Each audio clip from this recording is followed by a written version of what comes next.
Selamat pagi Bapak Ibu Saudara yang kekasih di dalam Tuhan. Satu kemurahan Tuhan, pagi hari ini kita boleh kembali sama-sama beribadah. Kita hendak memuji, memuliakan nama Tuhan. Kita mau katakan kepada Tuhan, Tuhan aku rindu. Tuhan aku siap Engkau memenuhi aku dengan roh-Mu.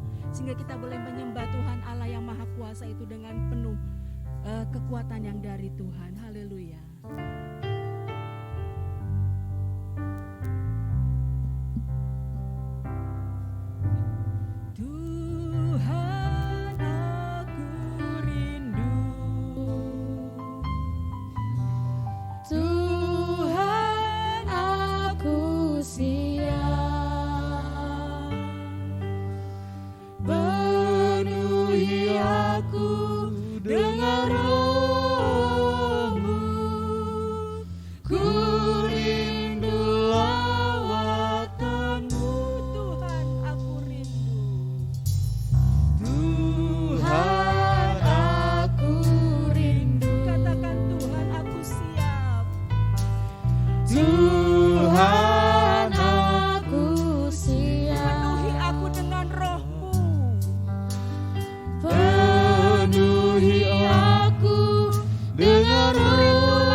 Engkau yang menjamah kami pribadi lepas pribadi. Dan kami mau menaikkan pujian syukur kami yang terbaik bagi Tuhan. Haleluya. Di sini saat ini Yesus, ku rindukan Kau hadir di sini Tuhan. ku rindukan Roh-Mu mengurapi saat ini Tuhan. Haleluya,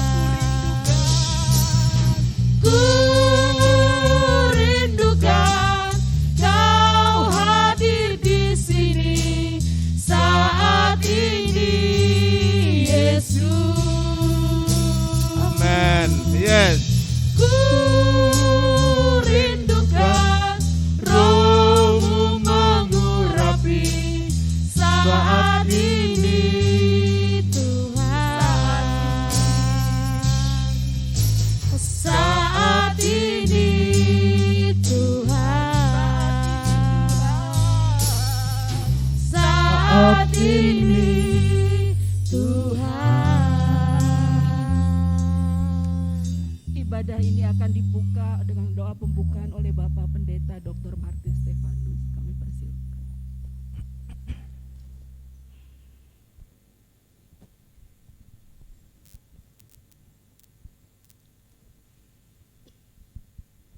Pertolongan kami datang dari Tuhan yang telah menjadikan langit dan bumi.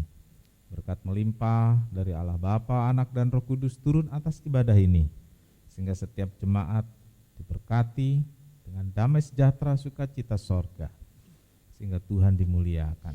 Kami mulai ibadah kami dalam nama Tuhan Yesus Kristus, Juru Selamat dan Penebus kami berdoa. Amin. Silakan duduk. Ya, puji nama Tuhan. Seberapa kita boleh menyatakan Tuhan itu sangat baik, boleh Amin. melambaikan Haleluya. tangan. Ya, haleluya.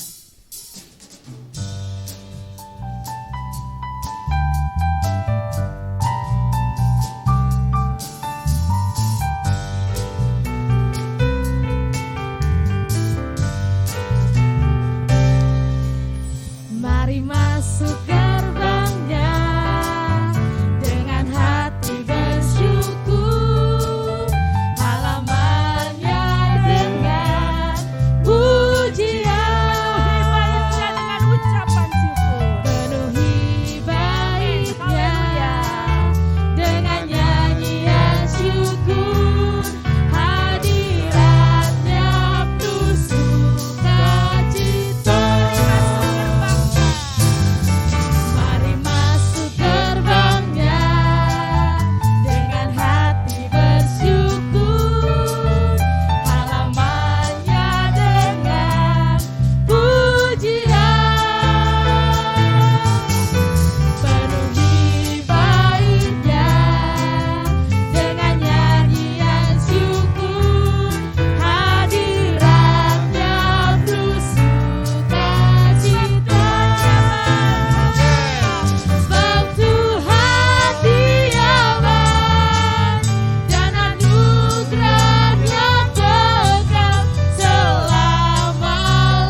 berdoa sebelum kita memberikan persembahan akan dipimpin oleh Meris. Oke.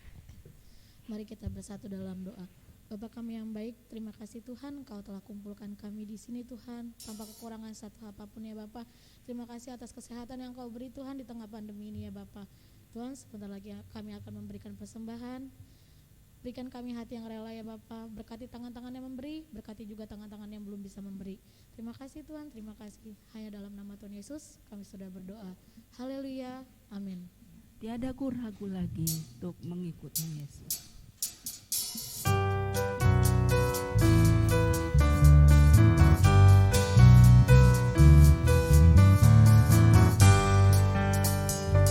Tiada ku ragu lagi untuk mengikut-Mu Yesus. Tiada ku ragu lagi untuk melayani-Mu. Walau banyak rintangan dan badai pun menerpa, tiada ku ragu lagi untuk selamanya.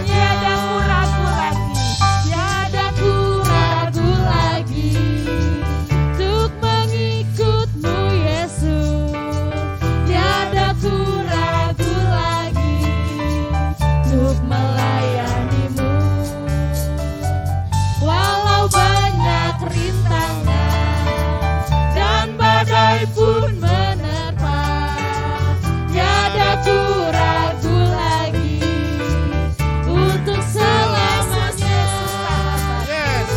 Yesus, Yesus, sahabatku, penolong dalam hidupku. Ku rindu semua orang mengenal-Mu. Engkau jalan kebenaran, Engkau jalan kebenaran dan memberi hidup yang kekal bagi setiap orang yang percaya pada Yesus, sahabatku. Yesus, Yesus, sahabatku, penolong dalam hidupku. Ku rindu semua orang mengenal-Mu.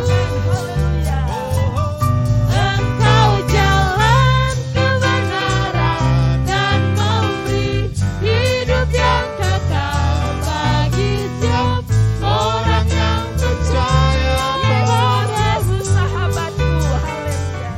Yesus, Yesus, sahabatku, penolong dalam hidupku.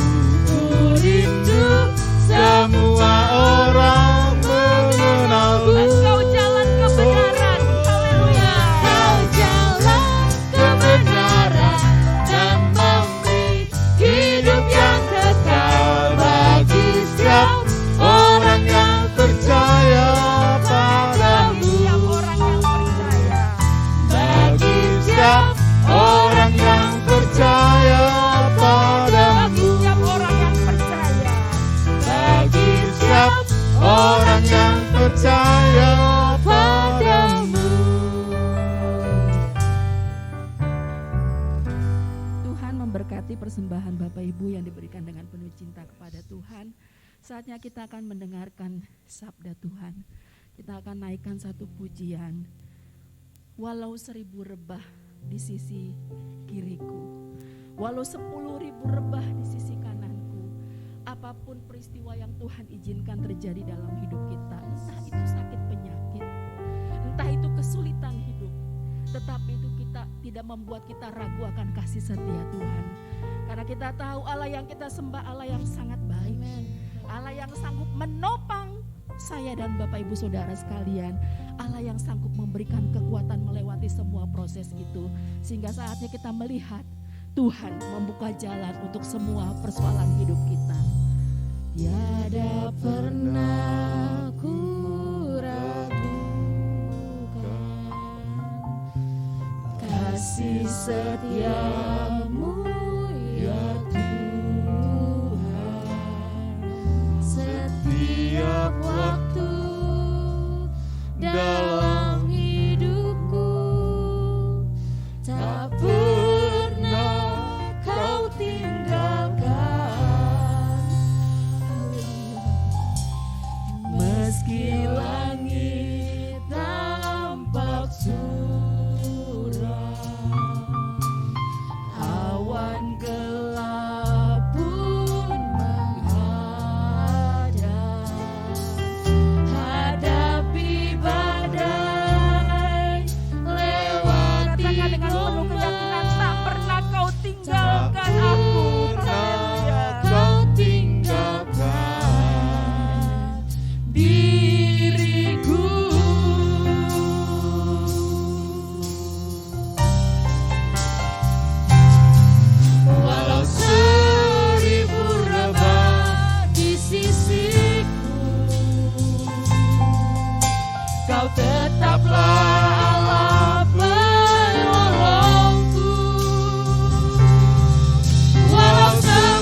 untuk sama-sama bangkit berdiri. Katakan, tiada pernah ku ragukan kasih setiamu ya Tuhan di dalam hidupku. Haleluya. Kasih setiamu ya Tuhan, setiap waktu dalam hidupku, tak pernah kau tinggalkan. Meski langit tampak suram, awan gelap pun menghadap. Haleluya. Hadapi lewati gelombang yang besar dalam hidup, tidak membuat kami ragu akan kasih setiamu dalam hidup kami Tuhan. Karena Engkau tidak pernah meninggalkan aku sendirian. Haleluya, haleluya. Haleluya, terima kasih Tuhan. Walau seribu rebah di sisiku, Kau tetaplah Allah penolongku. Walau 10.000 rebah di kananku, takkan ku goyah, sebab Yesus. Walau 1000 rebah di sisiku, walau 1000 rebah di sisiku, Kau tetaplah Allah yang menyelamatkan aku Tuhan. Haleluya, haleluya. Walau 10.000 rebah di kananku, takkan ku goyah, sebab Yesus sertaku. Walau 1000 rebah, haleluya. Walau 1000 rebah di sisiku, haleluya, haleluya. Kau tetaplah Allah penolongku. Walau 10.000 rebah di kananku, takkan ku goyah, sebab Yesus sertaku. Haleluya, haleluya, haleluya.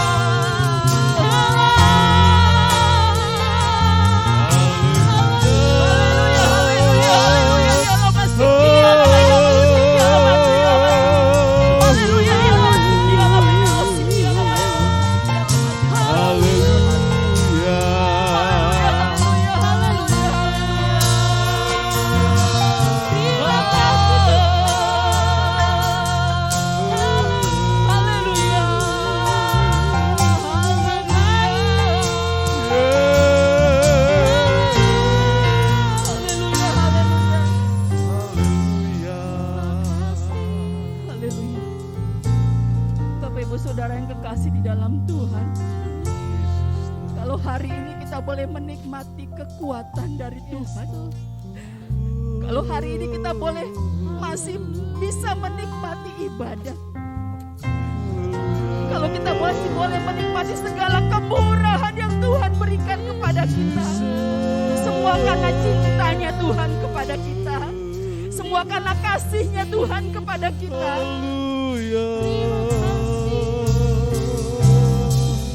Walau 1000 rebah di sisi, haleluya, haleluya.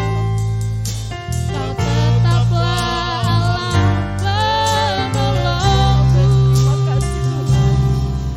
Walau 10.000 rebah di kananku, takkan ku goyah, sebab Yesus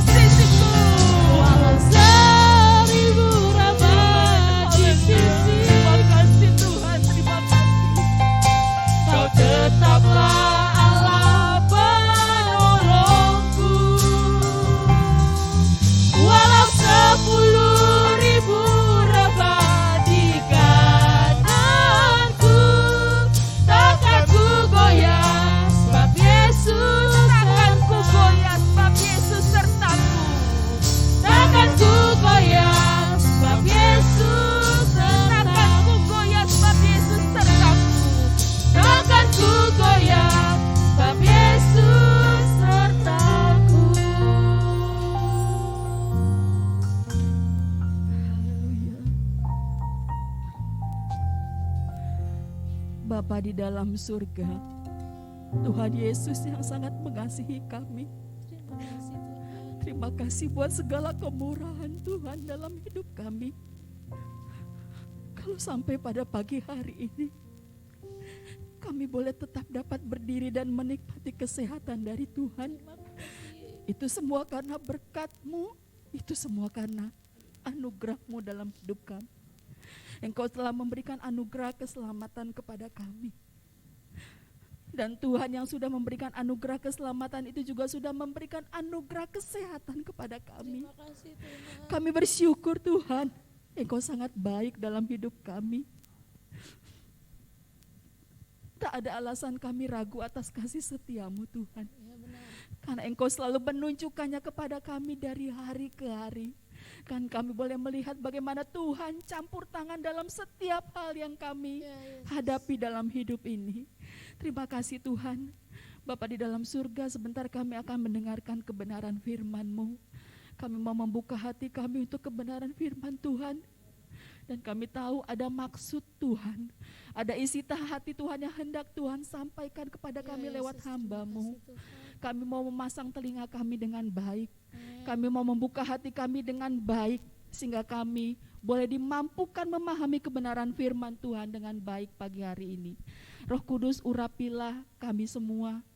Terlebih lagi urapilah hamba-Mu yang akan menyampaikan kebenaran firman Tuhan. Terima kasih Tuhan. Sehingga hamba-Mu yang menyampaikan pesan Tuhan dan kami yang menerima pesan Tuhan sama-sama diurapi oleh Roh Amin. Kudus. Haleluya. Dan sama-sama diberikan pemahaman dan Yes. pengertian yang baik akan kebenaran firman Tuhan. Terima kasih Tuhan Yesus, terima kasih. Berfirmanlah Tuhan, berbicaralah Tuhan, kami siap mendengarkannya. Hanya di dalam nama Tuhan Yesus Kristus kami berdoa dan bersyukur. Haleluya. Amin. Silakan duduk dan selamat mendengarkan sabda Tuhan yang akan disampaikan oleh Bapak Pendeta Dr.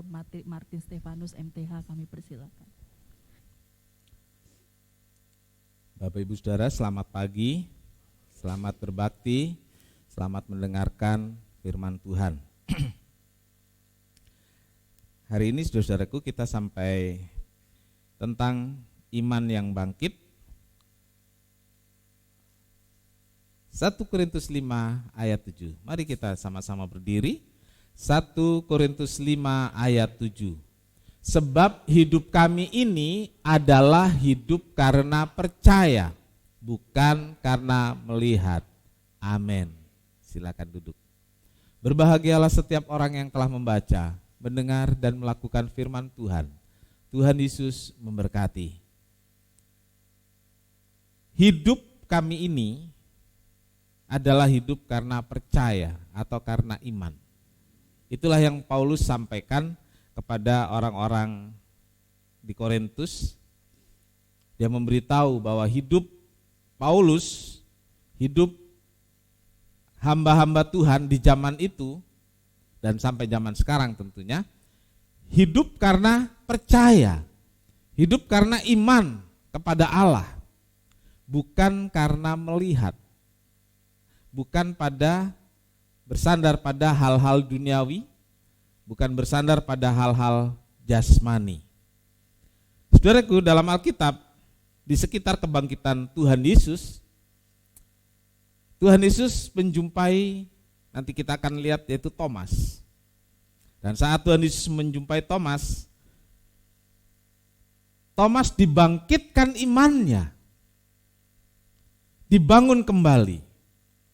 Saudara-saudaraku, berita kebangkitan Tuhan Yesus, berita Yesus yang bangkit itu tidak langsung berdampak pada murid-murid. Itu perlu diingat. Ya, enggak semua dengar Yesus bangkit itu gembira kayak Maria, langsung gembira kayak Petrus, enggak, saudaraku. Masing-masing murid merespon dengan cara yang berbeda. Masing-masing murid menanggapi dengan caranya masing-masing juga. Ada yang reaktif, responsif, cepat. Oh, Yesus bangkit. Wah, dia lari, dia ke kubur. Dan dia percaya. Tapi ada juga yang slowly, biasa aja. Dia dengar berita itu. Dia ya nggak menunjukkan respon yang bagaimana. Biasa aja. Saudaraku, Thomas termasuk yang reaktif, yang responsif. Thomas merespon berita kebangkitan dengan cara yang berbeda dari murid yang lain. Iya, dia memang reaktif, dia responsif, tapi beda dengan murid yang lain, beda dengan Petrus, beda dengan Maria. Saudaraku, untuk satu berita, untuk satu kejadian, kita yang ada di sini, saudara-saudara yang online di rumah, itu punya reaksi yang beda-beda, saudaraku. Inilah yang akan kita sama-sama belajar dari hidupnya, supaya jangan kita menjadi seperti Thomas. Baik, kita akan membaca dalam Yohanes 20 ayat 24 sampai 29. Saya akan membacakan demikian firman Tuhan. Tetapi Thomas, seorang dari ke-12 murid itu yang disebut Didimus, tidak ada bersama-sama mereka ketika Yesus datang ke situ.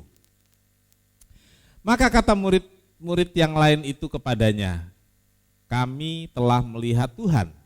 Tetapi Thomas berkata kepada mereka, sebelum aku melihat bekas paku pada tangannya, dan sebelum aku mencucukkan jariku ke dalam bekas paku itu, dan mencucukkan tanganku ke dalam lambungnya, sekali-kali aku tidak akan percaya. 8 hari kemudian murid-murid Yesus berada kembali dalam rumah itu, dan Thomas bersama-sama dengan mereka sementara pintu-pintu terkunci. Yesus datang dan ia berdiri di tengah-tengah mereka dan berkata, damai sejahtera bagimu. Kemudian ia berkata kepada Thomas, taruhlah jarimu di sini, lihatlah tanganku, ulurkanlah tanganmu dan cucukkanlah ke dalam lambungku, dan jangan engkau tidak percaya lagi, melainkan percayalah. Thomas menjawab dia, ya Tuhanku dan Allahku. Kata Yesus kepadanya, karena engkau telah melihat aku, maka engkau percaya. Berbahagialah mereka yang tidak melihat namun percaya. Amin. Puji nama Tuhan. Berbahagialah mereka yang tidak melihat namun percaya. Dan saya berharap itu adalah kita semua. Amin. Haleluya. Saudara-saudaraku, saat Yesus bangkit menampakkan diri dan menjumpai murid-murid di kamar loteng. Kamar loteng itu tertutup, terkunci. Thomas enggak hadir. Di mana Thomas? Saudara-saudaraku, di mana Thomas? Untung di sini enggak ada yang namanya Thomas. Begitu saya baca atau saya sampaikan, di mana Thomas? Hadir Om. Karena ada Thomas tapi nggak biasa dipanggil Thomas di sini, dipanggilnya Temi. Jadi almarhum istri pernah memanggil doa Thomas, dia diem aja. Saya ingat sekali cerita itu. Tapi waktu dipanggil 2 kali nggak maju katanya. Terus dipanggil Bapak Temi, maju dia. Jadi ada nama resmi, ada nama panggilan. Ya, oke. Di mana Thomas? Yang harus kita pahami adalah saat itu Thomas sedang pada puncak keputusasaannya. Itu saudaraku. Jadi dia tidak hadir bukan masalah dengan teman-temannya, enggak. Dia masalah dengan dirinya sendiri. Dia putus asa dan saya pikir dia dalam puncak keputusasaannya sehingga dia tidak mau bergabung dengan rekan-rekan lain yang sedang berkumpul di situ. Mereka nggak mau kumpul di kamar loteng itu. Buat apa? Buat apa? Itu mungkin pikirnya. Semua harapannya mati bersama Yesus yang mati disalibkan. Semua yang diberitakan murid-murid lainnya tentang kebangkitan Yesus tidak membuat Thomas bisa mempercayainya begitu saja. Ya.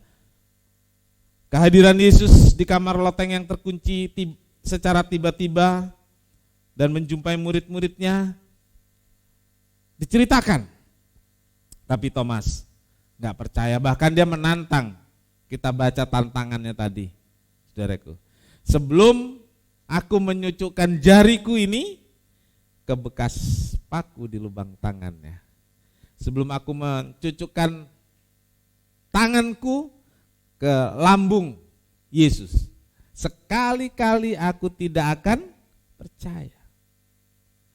Saudara-saudaraku, ini luar biasa ini tantangannya, saudaraku. Dia ingin membuktikan benar-benar. Nah, saudaraku, pada episode ini, marilah kita renungkan betapa besar kepedulian Yesus. Ya, betapa besar kepedulian Yesus pada orang yang lemah dan putus asa. Yesus menjumpai Thomas untuk membangkitkan kepercayaannya, untuk membangkitkan imannya. Karena inilah sisi yang dibutuhkan Thomas. Ya. Ini sisi yang sangat dibutuhkan oleh Thomas, dibangkitkan imannya. Karena dia lemah, dia putus asa, kehilangan harapan. Yesus secara pribadi menjumpai. Yesus cari, mana ini anakku Thomas ini? Saudaraku, itulah yang akan kita sama-sama renungkan pada hari ini. Judulnya memang fokus pembicaraan keseluruhan itu adalah Thomas. Tetapi intinya adalah Yesus mengasihi Thomas, Yesus membangkitkan iman Thomas, Yesus ingin Thomas kembali dengan berkumpul dengan murid-murid yang lain dan melanjutkan misi yang sudah dikerjakan sejak Yesus bersama-sama mereka. Yang pertama kita lihat tuntutan Thomas. Iya, saudara, jujur saja, pernah saudara menuntut sesuatu pada Tuhan? Yang gak pernah angkat tangan. Ditanya yang pernah diem saja. Ditanya yang gak pernah ketawa. Jadi pada dasarnya kita semua pernah ya. Beri saya contoh. Jadi ini Pak Simanjuntak pernah punya tuntutan pada Tuhan ketika istrinya melahirkan anak kedua ya. Pertama, anak kedua. Oke, anak pertama. Oke. Tapi yang dimaksud saudara tahu ya, menuntut Tuhan. Tapi ini tadi kita belum dengar, lanjut Pak Simanjuntak aja.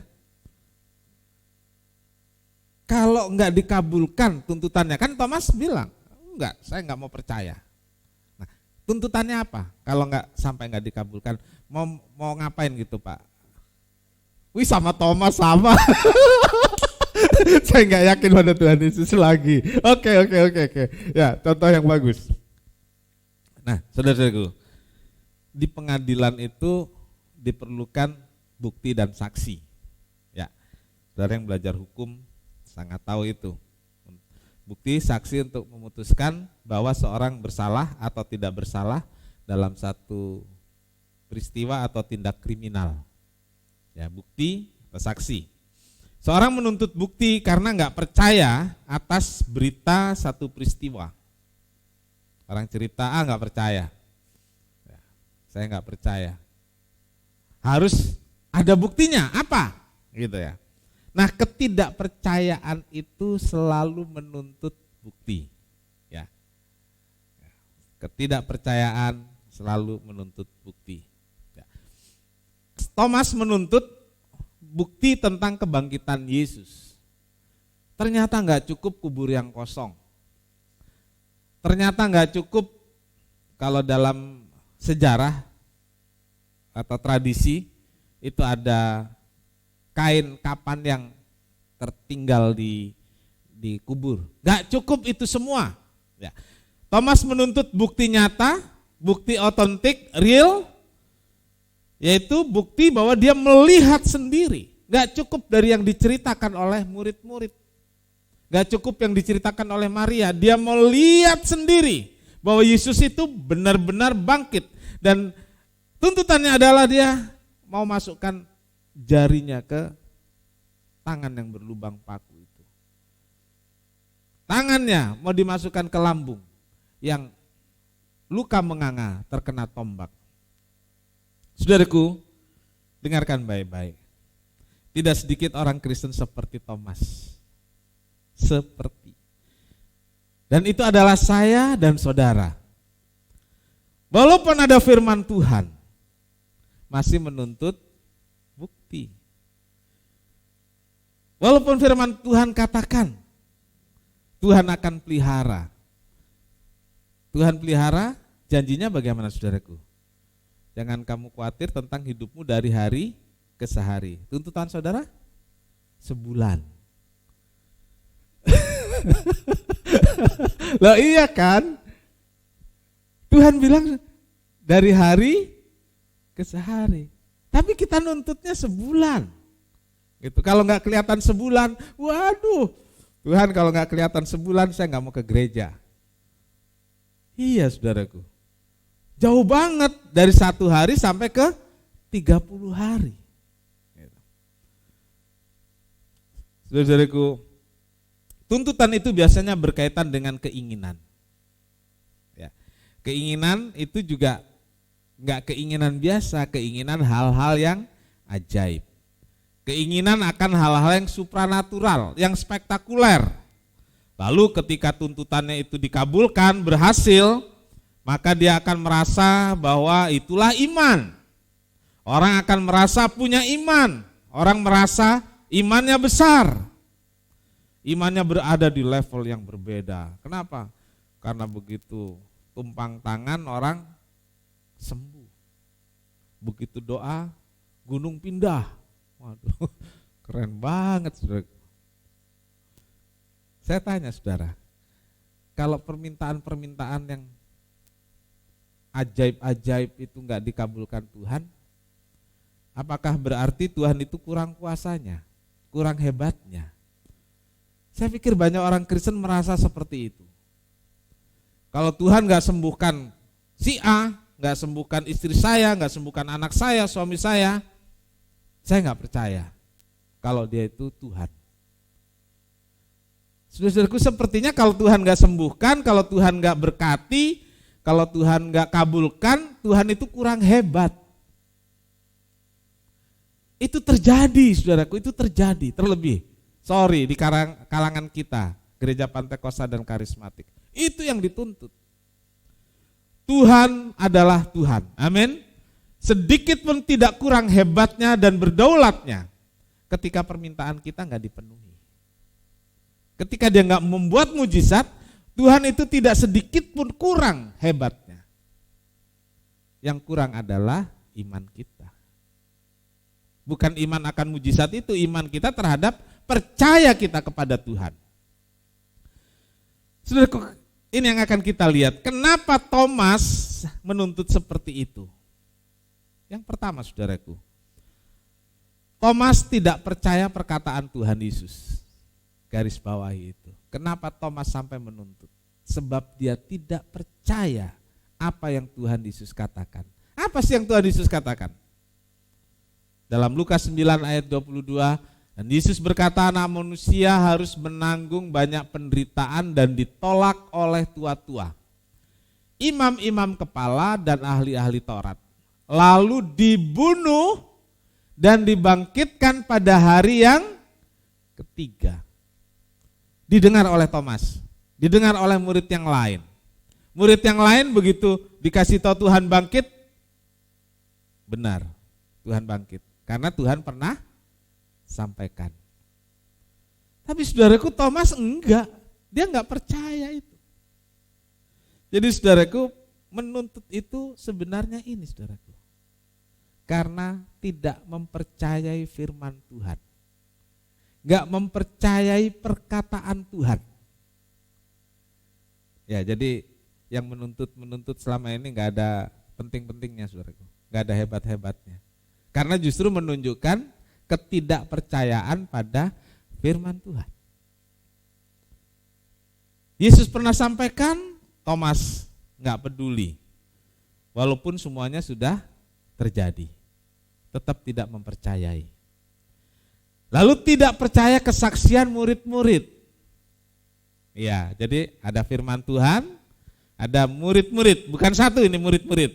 Ada Maria, ada Petrus, dan ada murid yang lain. Disampaikan, Yesus bangkit. Malah nantang seperti itu, saudaraku. Jadi saudaraku, apa yang disampaikan murid-murid, kesaksian murid-murid, itu tidak membuat Thomas jadi percaya.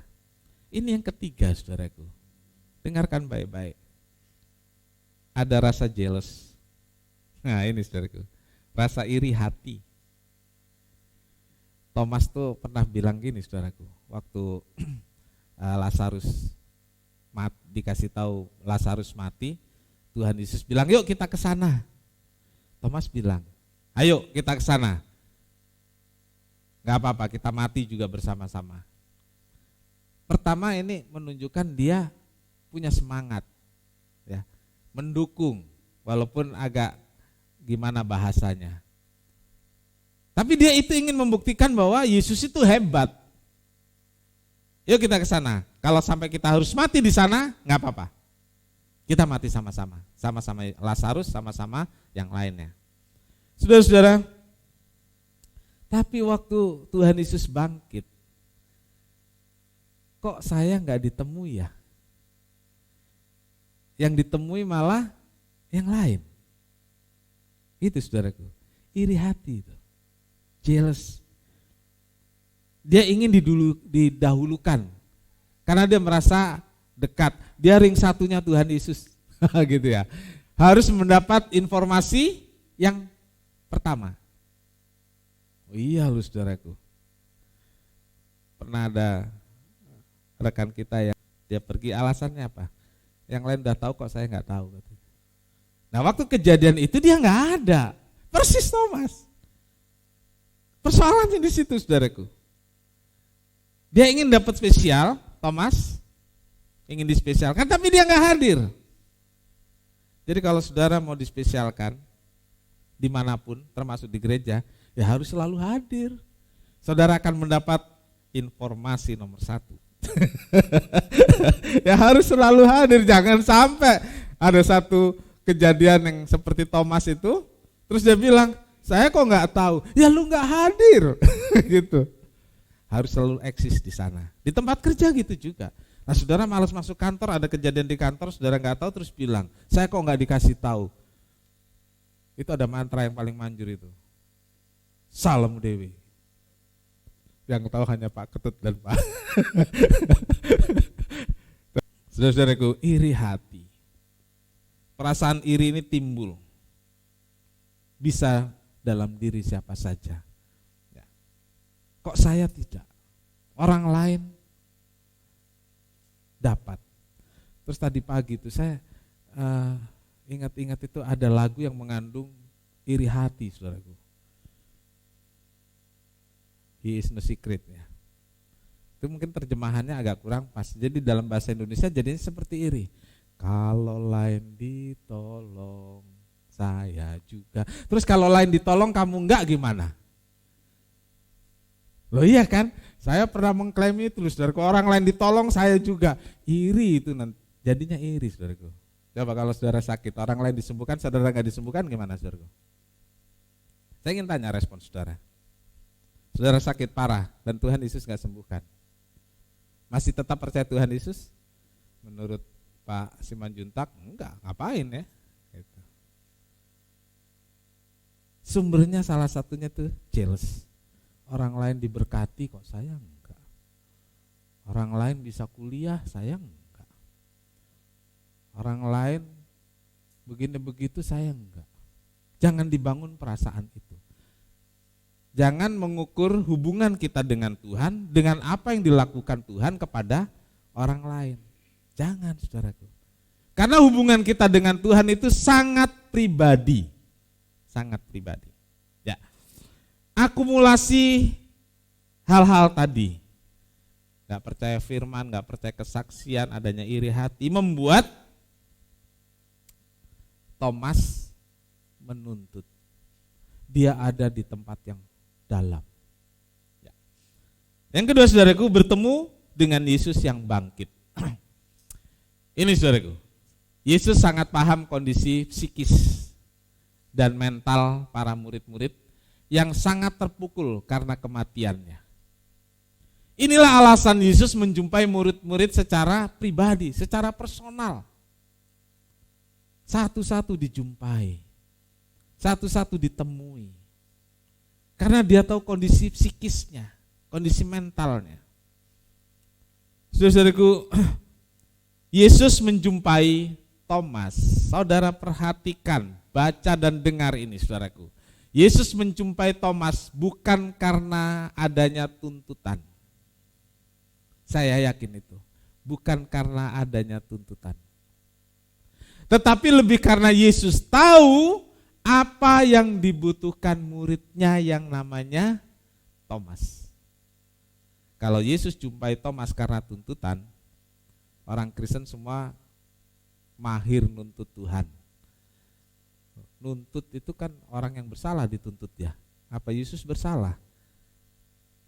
Katanya iya, sebab dia tidak menepati janjinya. Wis, orang Kristen pintar banget deh. Iya. Makanya Tuhan itu dituntut-tuntut karena tidak menepati janjinya. Apa iya dia nggak menepati janji? Janji yang mana yang nggak ditepati? Iya loh saudaraku. Kita harus paham itu. Jadi Yesus menjumpai Thomas bukan karena Thomas menuntut, bukan karena adanya tuntutan, tetapi lebih karena Yesus tahu apa yang dibutuhkan oleh Thomas, oleh murid-muridnya. Saudara, Yesus yang bangkit tahu apa yang kita butuhkan dalam hidup ini. Bukan cuma soal makan dan minum, bukan soal hal-hal jasmani saja, tetapi Yesus tahu kebutuhan jiwa kita. Yang saya sebut tadi, psikis dan mental kita. Itu kebutuhan jiwa. Mazmur 145 ayat 14.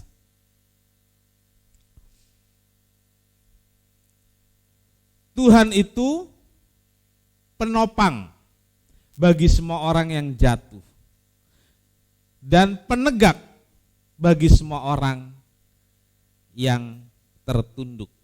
Ya. Tuhan itu penopang bagi jiwa, bagi semua orang yang jatuh dan penegak bagi semua orang yang tertunduk. Tuhan itu penopang jiwa yang lelah, yang capek, yang letih. Dia penopang. Dia yang mau angkat orang-orang yang seperti ini. Saudaraku, berapa minggu ini saya menyukai, dari dulu saya suka lagu itu. Terus berapa malam ini saya tidur dengan cucu, dia setel lagu itu berulang-ulang. Ada 2 lagu, yang satu yang dia suka itu Jesus love me, yes I know. Dia dengerin itu sampai dia tertidur. Ada selingannya karena penyanyinya sama itu saudaraku. Precious Lord. Dia dengerin lagu itu, saya pikir tua banget ini cucu. Lagunya sama opanya sama. Ya. Dalam lagu itu saudaraku, kalimat-kalimat tentang orang yang capek, yang lelah, yang secara psikis dan mental itu enggak berdaya. Ada Tuhan yang dampingi, ada Tuhan yang menopang. Precious Lord, take my hand, lead me on, let me stand.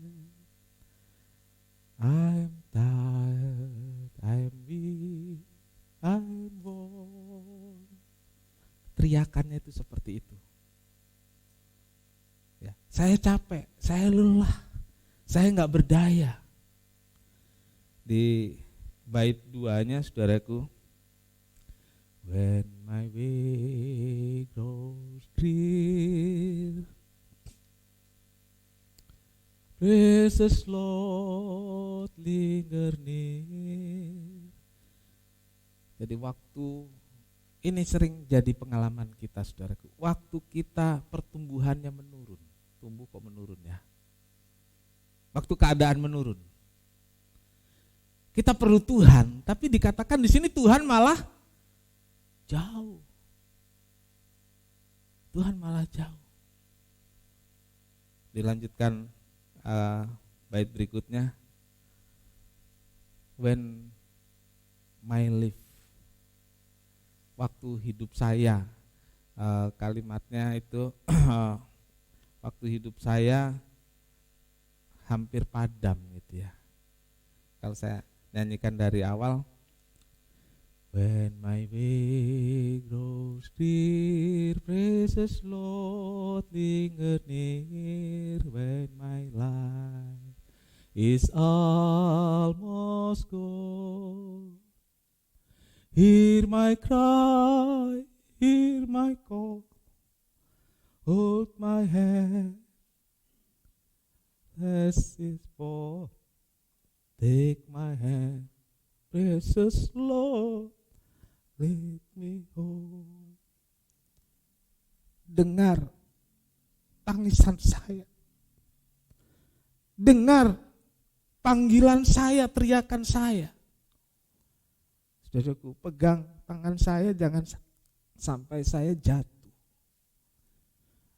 Orang-orang yang seperti inilah yang mau dijumpai Yesus pagi hari ini. Saya dan saudara. Tuhan mau jumpai. Kita seperti Thomas yang putus asa, seperti Thomas yang kehilangan pegangan. Tapi Tuhan mau dengar teriakan saya dan saudara, amin. Dia mau topang hidup kita. Tuhan itu penopang bagi semua orang yang jatuh dan penegak bagi semua orang yang tertunduk. Banyak kita udah gak bisa angkat kepala lagi karena keadaan psikis dan mental, keadaan jiwa yang sangat lemah. Yesus tahu apa yang diinginkan Thomas.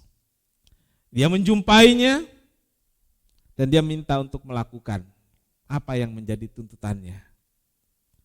Saudaraku, Tuhan tidak tunduk. Garis bawahi ini juga. Tuhan tidak tunduk pada tuntutan Thomas. Yesus menjumpai karena tahu apa yang dibutuhkan untuk pemulihan Thomas. Tuhan menjumpai karena Tuhan tahu apa yang dibutuhkan untuk membangkitkan iman Thomas. Dan saudaraku, ketika dipersilahkan, Thomas gak bisa apa-apa. Dia hanya berkata, ya Tuhanku, ya Allahku. Ini pengakuan saudaraku yang luar biasa. Great confession. Pengakuan besar, pengakuan terbesar dari Thomas. Ya Tuhanku, ya Allahku. Thomas hanya bisa bersungkur. Intinya di sini saudaraku. Ketika bertemu Tuhan, selesai semuanya. Itu saudaraku. Ketika ketemu Tuhan, selesai semuanya. Gak ada lagi permintaan, gak ada lagi tuntutan. Gak ada lagi yang lain-lain. Jadi masalahnya saudaraku, kenapa sih kita ini sebagai orang Kristen sering nuntut Tuhan, minta bukti? Saya ingatkan, karena orang itu belum bertemu dengan Tuhan. Ya. Jadi mau bukti terus, nuntut ini, nuntut itu. Dan kalau dikabulkan rasanya, hebat, udah lebih dari yang lain. Padahal itu menunjukkan bahwa inilah orang-orang yang belum bertemu dengan Tuhan. Minta bukti ini dan bukti itu. Thomas ketika bertemu Tuhan masih minta bukti lagi? Enggak. Karena yang diminta Thomas bukan ketemu Tuhan, saudaraku. Bukan itu aja. Ketemu Tuhan dan mencucukkan jarinya dan tangannya ke luka-luka Tuhan Yesus. Dan itu semua hilang, gak dilakukan. Jadi saudaraku, carilah Tuhan sampai ketemu. Bisa ketemu? Enggak. Tuhan yang cari saudara sampai menjumpai saudara dan saudara ketemu Tuhan. Iya. Ya. Yesus yang cari saya, Yesus yang cari saudara sampai ketemu, baru kita bisa ketemu. Ya, bukalah hatimu, Tuhan mau jumpai saudara pagi hari ini, amin. Ya, berbahagialah orang yang tidak melihat namun percaya. Ada orang yang berpendapat lihat dulu baru percaya, mereka perlu bukti. Nah, percaya seperti inilah saudaraku, percaya yang berdasarkan penglihatan. Berbahagialah mereka yang tidak melihat namun percaya. Itu firman Tuhan katakan. Saudaraku, yang dalam bahasa reformasi Martin Luther, sola fide, hanya oleh iman. Ini kalimat yang sangat masyhur, ya. Sola fide, hanya oleh iman. Katakan, sola fide, hanya oleh iman. Ya, sola fide, hanya oleh iman. Saudara-saudariku, percaya walaupun tidak melihat. Percaya walaupun tidak ada bukti-bukti yang kelihatan. Tetap percaya walaupun mukjizat tidak terjadi. Ya, tetap percaya walaupun mukjizat tidak terjadi. Tetap percaya walaupun keinginan-keinginan tidak terpenuhi. Tetap percaya walaupun sakit tidak disembuhkan. Bisa? Enggak sembuh kok percaya. Bisa. Saudaraku, pasti bisa karena firman Tuhan katakan. Ya. Firman Tuhan yang bilang. Apakah semua orang sakit sembuh? Ya. Enggak. Terus Tuhan enggak hebat. Paulus doa tetap sakit, saudaraku. Jadi saudara-saudaraku, tetap percaya. Walaupun tidak melihat, tetap percaya walaupun tidak ada bukti-bukti nyata secara jasmani. Percaya yang demikian inilah yang membuat orang Kristen bahagia. Ya. Roma 10 ayat 17, jadi iman timbul dari pendengaran dan pendengaran oleh firman Kristus. Iman datang dari mendengar, ingat itu. Iman datang bukan dari melihat. Iman datang dari mendengar firman. Iman datang bukan dari bukti-bukti yang kelihatan, tapi iman datang dari firman. Nah, saudaraku, inilah yang dikatakan kami hidup oleh percaya, bukan karena melihat. Hidup oleh iman. Dan Thomas dibangkitkan kembali imannya. Dia kembali berkumpul bersama murid-murid, bersemangat lagi. Amin. Tuhan memberkati. Percaya, tetap percaya. Percaya. Walaupun kita nggak ngerti. Aku tak mengerti. Percaya. Tetap percaya. Di saat kita nggak melihat, itulah iman. Percaya. Ku percaya. Yes. Kasih-Mu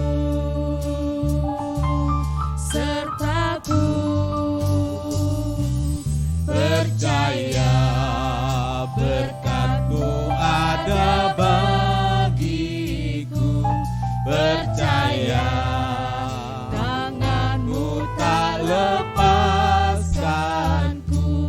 Percaya, ku percaya kasih-Mu sertaku. Percaya, ku percaya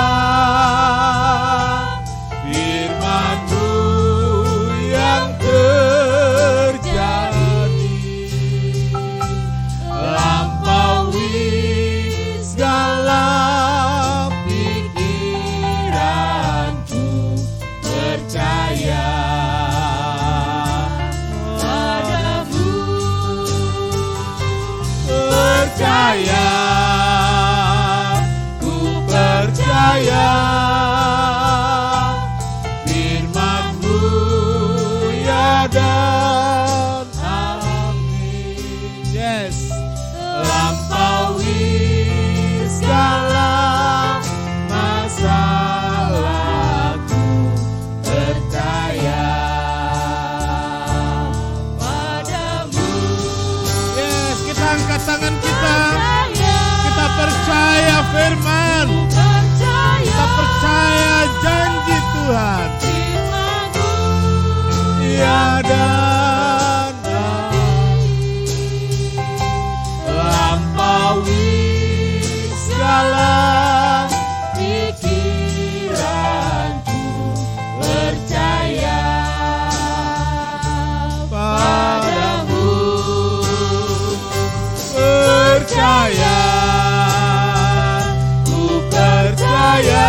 Tuhan. Ajar kami percaya walaupun tidak melihat. Terima kasih Tuhan. Ampuni kami yang seringkali menuntut hal-hal yang kelihatan. Ya Yesus. Ampuni kami Tuhan. Kasih. Haleluya. Biar Roh Kudus tuntun kami, pimpin Amen. kami Haleluya, untuk Yesus. percaya pada Tuhan. Haleluya. Percaya pada firman Tuhan apapun yang terjadi. Haleluya Yesus. Terima kasih. Menerima sesuatu yang terjadi sebagai kehendak Tuhan. Terima kasih Tuhan. Menerima sesuatu yang terjadi sebagai pemberlakuan Tuhan. Haleluya. Itulah iman. Itulah pengakuan terhadap Allah Ya benar. di dalam Yesus yang adalah juru selamat kami. Ajar kami Tuhan. Walaupun yang terjadi di luar keinginan kami, tetapi kami yakin Tuhan menolong kami untuk Amin. bisa Haleluya, memahami, Yesus. menerima semuanya. Haleluya. Terima kasih Tuhan, biar meteraikan firman-Mu di hati kami. Sehingga kami belajar dari firman Tuhan dan tetap percaya, Terima Amin. kasih. hidup oleh percaya, Haleluya. bukan karena melihat. Berkati seluruh jemaat, berkati semua yang melayani, berkati jemaat yang saat ini ibadah di rumah masing-masing. Ya, Yesus. Biar Tuhan berbicara juga pada mereka, Amin. sehingga mereka juga kuat imannya, dibangkitkan semangatnya lagi Haleluya Yesus. Terima kasih. untuk mengiring Tuhan. Dibangkitkan semangatnya lagi untuk beribadah dengan setia di tengah pandemi Haleluya, saat Yesus. ini. Terima kasih Tuhan, segala puji bagi Tuhan. Semua korban, persembahan, persepuluhan anak-anak-Mu Tuhan berkati. Pimpin kami pulang dengan sukacita dan selamat, sehingga hari ini kami benar-benar merasakan indahnya dan Amin. penyertaan Tuhan dalam hidup kami. Terima kasih Tuhan, terima kasih. Tuhan memberkati Engkau dan melindungi Engkau. Amin. Tuhan menyinari Engkau dengan wajahnya dan memberi Engkau Haleluya, kasih Yesus. karunia. Tuhan menghadapkan wajahnya kepadamu dan memberi Engkau damai sejahtera. Saudara-saudara, terimalah berkat dan damai sejahtera dari Allah Bapa, kasih karunia dari Tuhan Yesus serta persekutuan Roh Kudus serta kita sekarang sampai selamanya. Ini doa kami Tuhan, kami alaskan dalam satu nama, yaitu di dalam nama Tuhan Yesus Kristus Juru Selamat dan Penebus kami berdoa. Bapa Kami yang di sorga, dikuduskanlah namamu, datanglah kerajaanmu, jadilah kehendak-Mu di bumi seperti di sorga. Berikanlah kami pada hari ini makanan kami yang secukupnya, dan ampunilah kami akan kesalahan kami, seperti kami juga mengampuni orang yang bersalah kepada kami. Dan janganlah membawa kami ke dalam pencobaan, tetapi lepaskanlah kami daripada yang jahat. Karena Engkaulah yang punya kerajaan dan kuasa dan kemuliaan sampai selama-lamanya. Amin. Bapa, terima kasih. Bapa, terima kasih.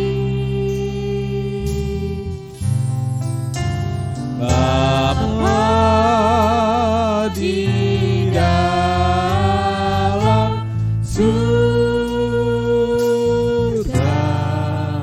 ku beri terima kasih.